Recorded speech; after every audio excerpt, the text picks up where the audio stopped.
in Texas. So Apple's rolling out a brand new app that could give the medical industry a big hand here. It would allow up to 700 million iPhone users to enroll in clinical health trials.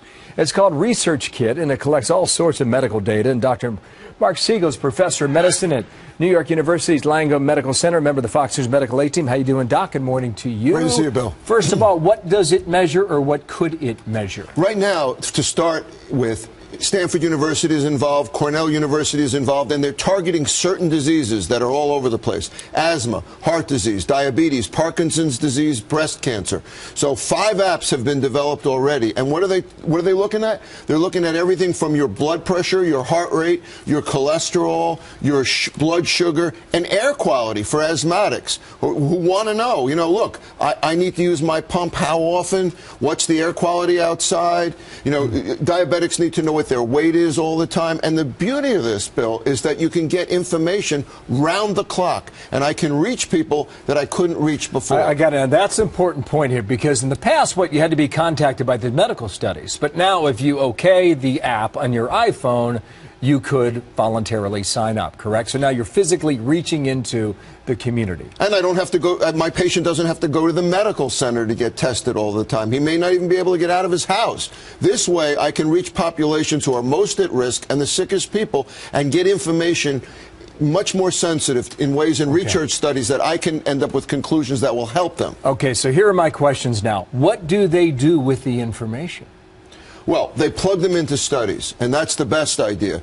Use them to give data points in studies. What I'm worried about is, and everyone out there is worried about, and going to ask this to me, how do we know the government isn't going to get this information? How do we keep this entirely private? Well, that's always a question with medical information, more so when it's something like an iPhone, which everybody has. The next thing that worries me is, I still don't want you out there to make your own decisions, because there's going to be clinical applications here too, Bill, not just research.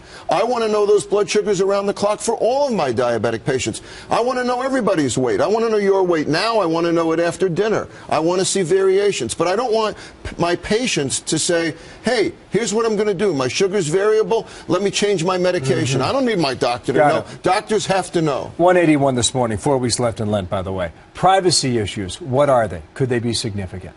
Well, I think they are significant. Anytime you use anything that involves the internet, anytime that it's anything involving a smartphone. And again, it's potentially an issue if this information could be imported somehow by the federal government. I see. So I don't see you being all okay with this then.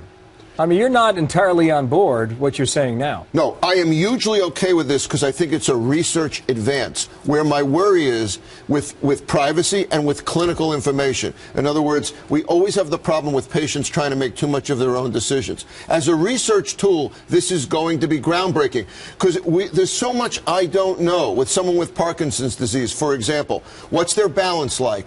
Are they falling? I want to be able to follow them throughout the day. We're going to come up with research conclusions we've never had before. But people are going to WebMD right now and diagnosing themselves, right?